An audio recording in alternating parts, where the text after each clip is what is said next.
Well, hi there. I'm Diana Montford, the world's first transgender television journalist. Born male, became female. How many times do I have to say that? But people want to know, so whatever. It might be the first time you're seeing this show. How do I know? Let me ask you a question. Do you love your cell phone? Do you worship your iPhone? Are you emotionally involved with your whatever phone, your this phone or that phone? Well, does your cell phone love you back? That's the question. Cell phones emit quite a bit of radiation, and that's something that most people either know and choose to ignore or don't know at all. And cell phones, having become such a part of our lives now, can be exceedingly dangerous, especially if you talk on them all day or all night, carry them in your pocket, in your purse, very close to your body. And this can be deadly, frankly. Anyway, my guest is Ms. Cece Doucette, who is an expert on such matters. She knows all about the dangers of cell phones, of other radiation emitting appliances. She's going to tell us what we can do to have a safer life with our appliances. There's no way we're going to get rid of cell phones or computers or anything. We are just awash in blue light, and no doubt will stay that way. But there has to be a way to make it safer so that, we don't become blue light ourselves. Anyway, my guest, Ms. Cece Doucette. Thank you so much. I am so grateful to be here today because there are many things we can do once we understand what the risks are to mitigate those risks. So, if you'd like, I can share a little bit about how I. Please do. Yes, Okay. absolutely. So, like most parents in the last decade or so, we have been told through our schools that our kids need to be prepared for the 21st century. And so we should have the 21st century classroom tools at school. And our school budgets here in Ashland, Massachusetts were cut to the bones. And we certainly didn't have funding to go buying new equipment or professional development around that equipment. And so, as parents, when I was helping to run our local education foundation, we jumped in and started doing fundraising to get the wireless infrastructure, to get iPads and Chromebooks and smart boards and minis and Apple TV and all of what we thought was this great new technology. Then one night at book group, a girlfriend of mine who's an electrical engineer was reading a book called Zapped.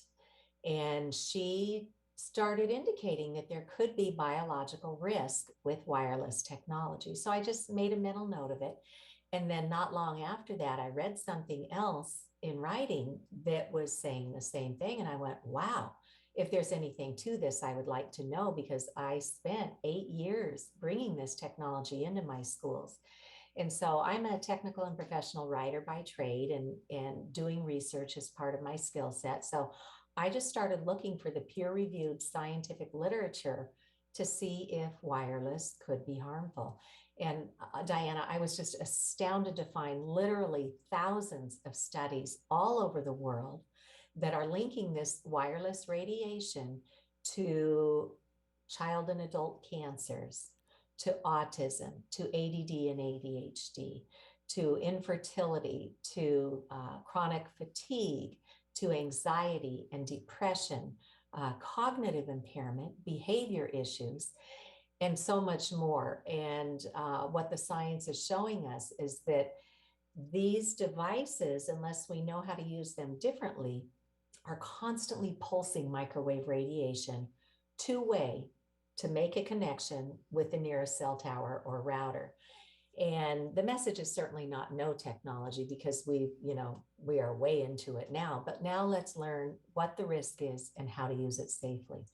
So I started sharing with my schools this science that I was finding. And for a little while, I got back crickets, like nothing.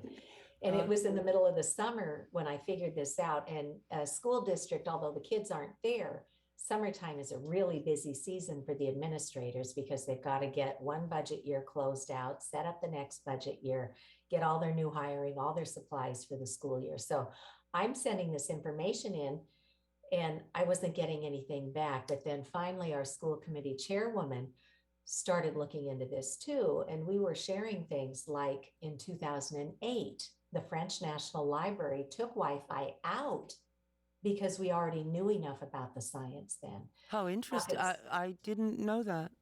yeah, pockets of Belgium and Italy and others were already removing it from the schools.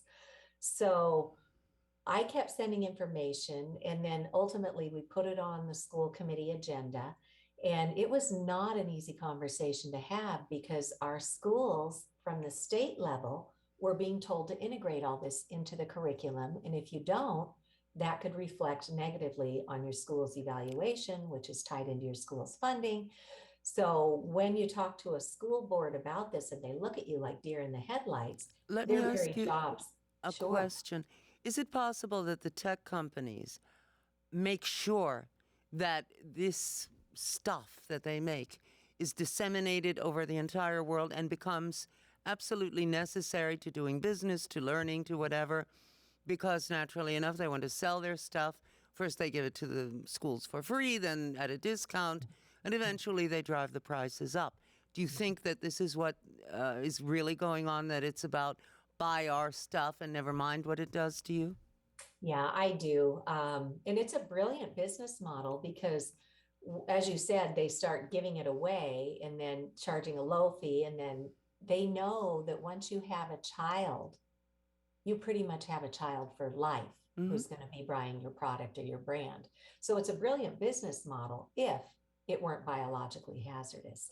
And so when I shared all this with my schools and we finally started having a conversation, um, it was when they looked at the legal fine print that they decided they'd better do something. So anybody who's listening today, if you have an iPhone, for example, and it's in all the devices, but I can show you where it is in an iPhone. Anybody who has an iPhone, you're welcome to take it out right now and go into settings.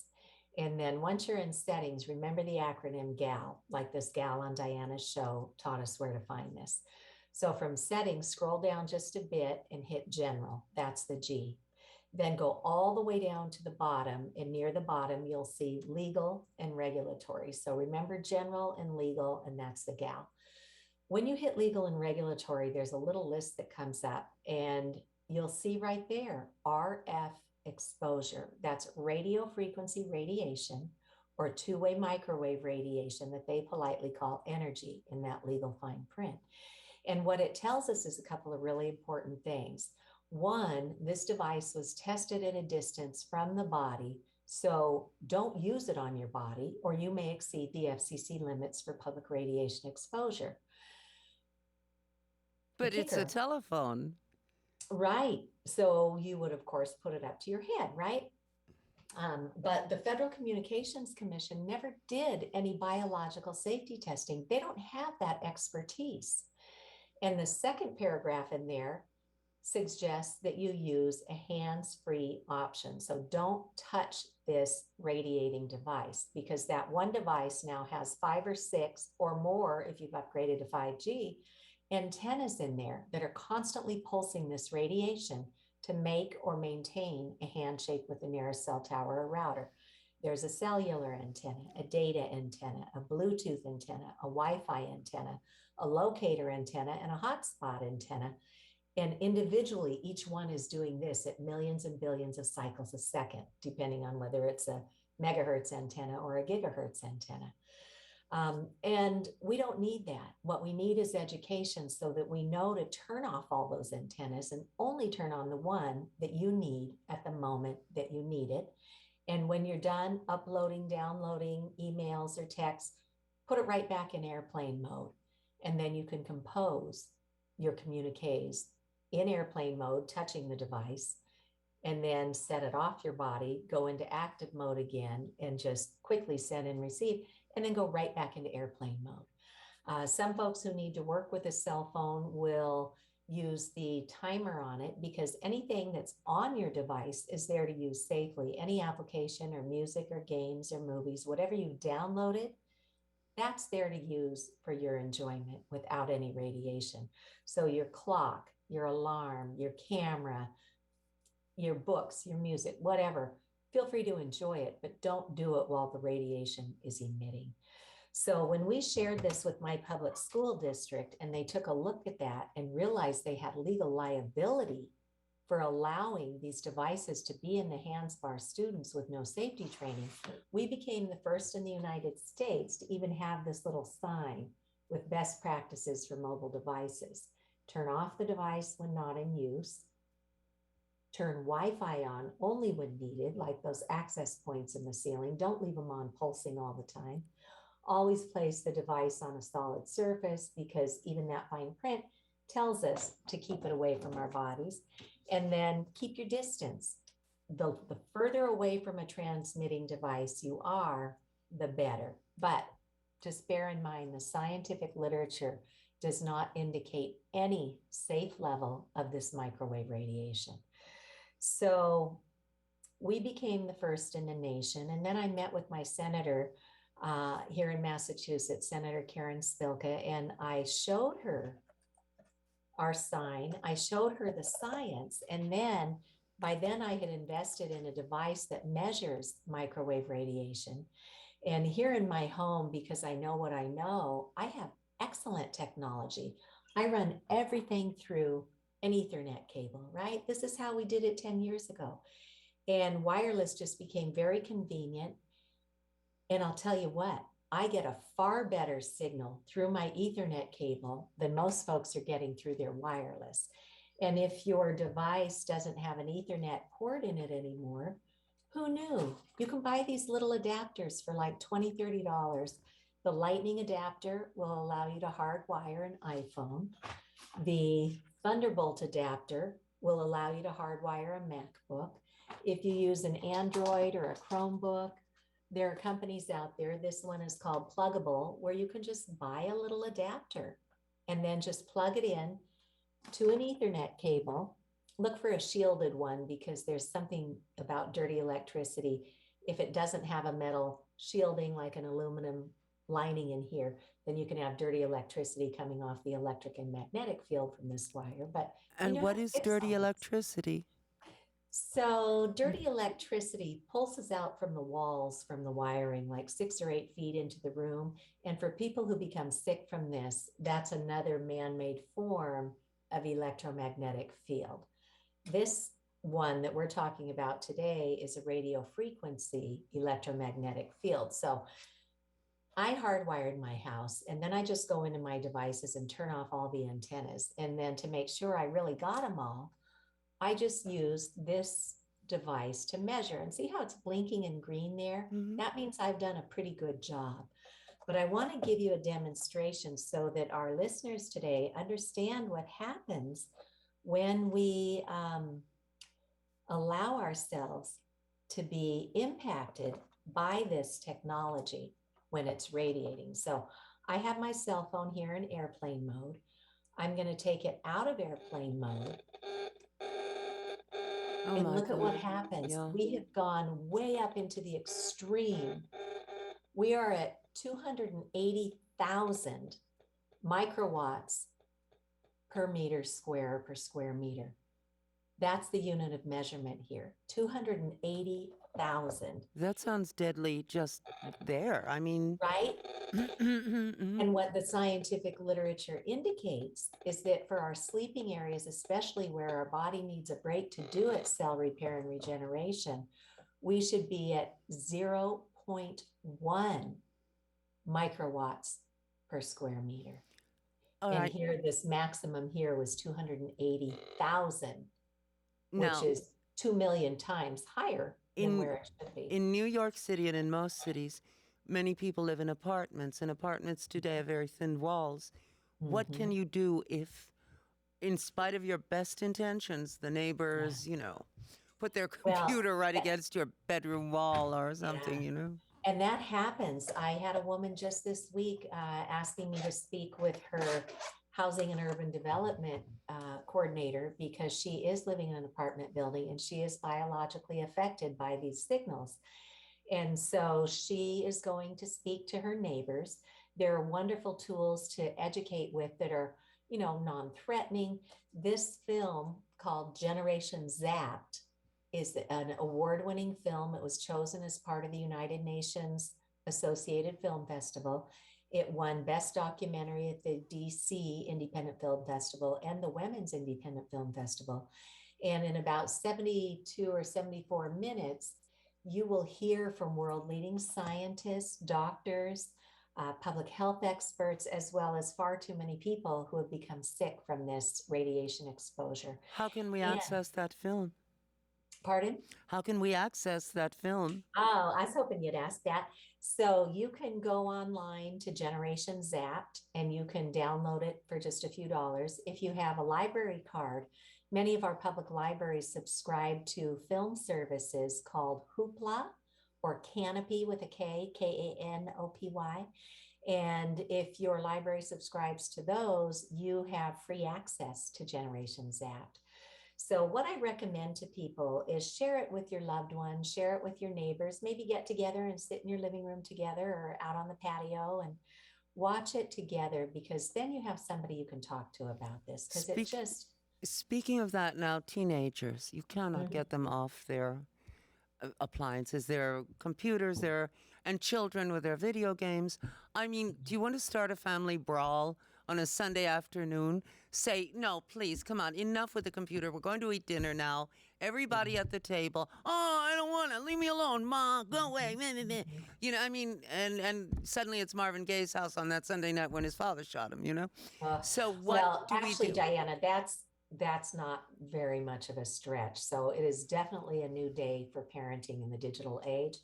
But we've been on this all Wi-Fi all the time honeymoon, and now it's time to swing back to the middle with technology But and say, people okay, won't. They are so well, imbued with it. They've grown up with it. They're I digital know. natives. They I know, but refuse you know to. what? What? Like I had my husband's old Samsung Galaxy 3, which is a 3G, 4G phone that I only use for emergencies. And then we got a notice from AT&T that they're retiring their 3G or third generation service. So I went down to AT&T's store and I was chatting with a couple of guys there and I said, I see they're offering me a replacement phone. Whatever I get, I just want to make sure I can hardwire it with a cable so I can choose to use it safely. And then we got to talking about safety.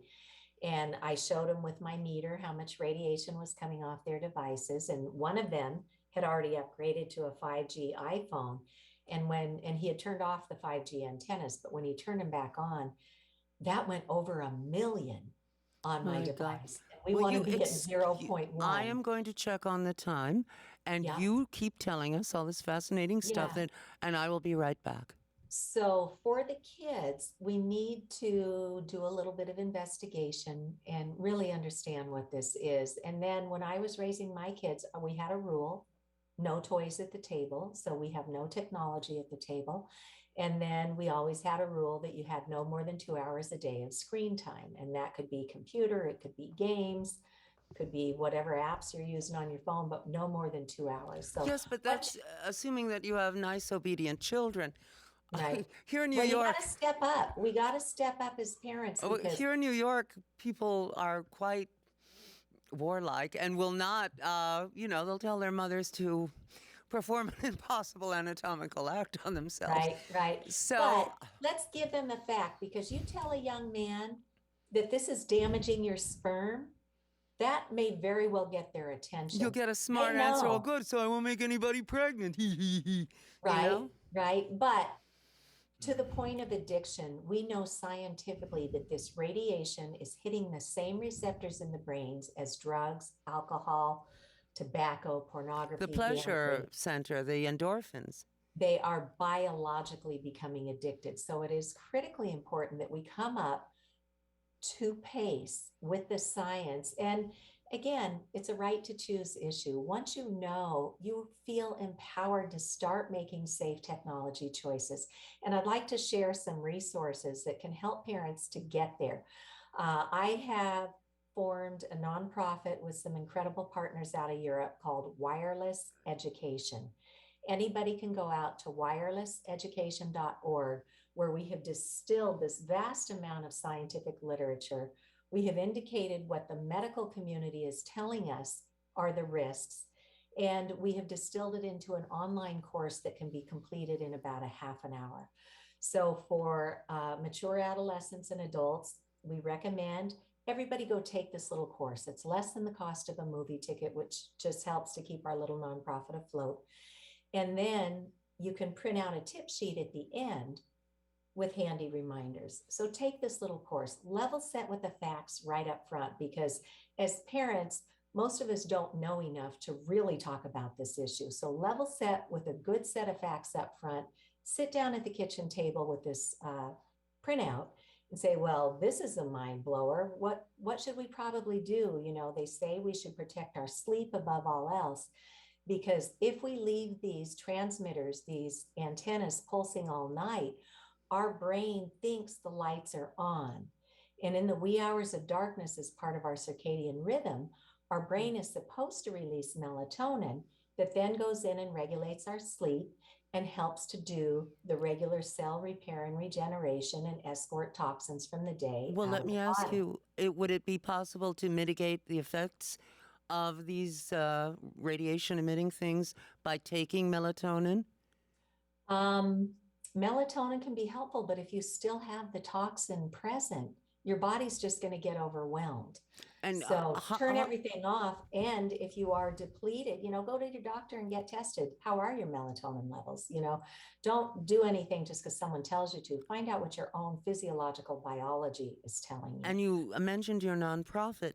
If Mhm. people want to make a donation, and we are, Ah, we're public access, so I'm mhm. not getting paid, Cece's not getting paid, so we can talk about getting donations. That Uh, would be fantastic. how Um, can people send donations? I also am the director of Massachusetts for Safe Technology, and we have a donate button at MA, the number 4, safetech.org. And we would be very grateful for donations. We have overhead with that group as well. But yeah, I walked away from a very nice tech writing career Yeah. because once I learned about this and once I realized I brought this toxin into our schools, I've been trying to do everything I can think of to Well, help educate others to safe well, technology. that's why it would be a good idea to donate to your not for profit because Mhm. I called someone in California who gave me your name and number, and Mm, you're doing this throughout the country. It's not just in Massachusetts, right. you're doing it everywhere.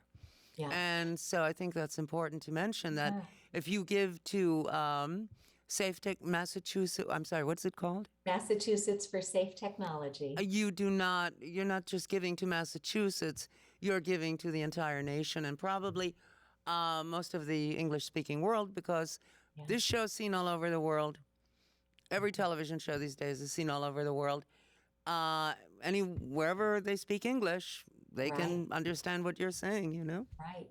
Diana, can I mention, I know we're getting short on time, but let me mention a couple other resources. One of Absolutely. the gaps we used to have is people start getting headaches, nosebleeds, nausea, dizziness, anxiety, cognitive impairment, behavior issues, um, and that insomnia is huge. And they go to their doctors who run tests that they know to run and they come up empty. So one of the gaps we had is we had no way to train our doctors and nurses and first responders to learn about these electromagnetic field illnesses.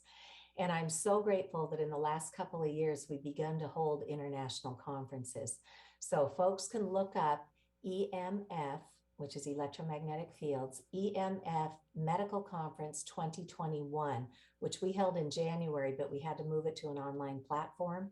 And now we have all the lectures from world leading scientists, doctors, public health experts, and remediation specialists, building biologists that can be hired to be brought into a school or an office or a home to help you figure out how to hardwire your home. That training is now available online and it's very reasonably priced. And medical professionals can get continuing medical education credits, but the public, for very short money, less than $100, can also go to this training and really learn about this. The other resource I want to mention is that we've been working with our legislators to address this. And in Massachusetts, we lead the nation with 11 sponsored bills, plus another 9 that a constituent has introduced. We move a little slowly in Massachusetts, but we had the same conversations with Representative Patrick Abrami and Dr. Tom Sherman, who's a senator in New Hampshire, They co-sponsored a bill that we got past the House, the Senate, and the governor's pen signed into law to investigate the health and environmental impact, because it's not just us, it's the birds and the bees and the pollinators and the plants. It's every biological cell is damaged by this radiation. So this is a groundbreaking commission report that came out of New Hampshire, and you can find this at Massachusetts for Safe Technology as well. And Diana, I know you're in New York City, and there are people in New York who have been working very hard on this. Patty and Doug Wood have founded Grassroots Environmental Education, and one of their projects is called Americans for Responsible Technology. And folks are welcome to go out there, and they've got a toolkit where you can join a group, because there are people all over the United States already figuring this out and working boots on the ground to educate their towns, because the industry comes in and says, hey, we'll give you a financial source if you let us put these cell antennas in your town, or if you let us put these new 5G small cells. There's nothing small about the radiation, and they're bringing it closer and closer and putting these cell towers at the curb right outside our homes, every 2 to 12 houses. And that is a recipe for disaster. We already see children and adults getting very ill when these small cell antennas are turned on. So there are groups all over the country. Go to Americans for Responsible Technology. They have another project that they just launched called Tech Safe Schools. And at Tech Safe Schools, they've got 3 webinars. One is with a team of legal experts to help our schools and our towns recognize that we have opened ourselves up to great legal risk exposure by radiating the children and the faculty on our school grounds. Yes, but so many people have been, subjected to radiation. Malik, I cannot see your finger in the dark. So show me 1 minute. Okay, we have 1 minute left. All right. So anyway, my guest has been Ms. Cece Doucette, who is, I'm trying to remember my high school French. You never pronounce the last T, Doucette.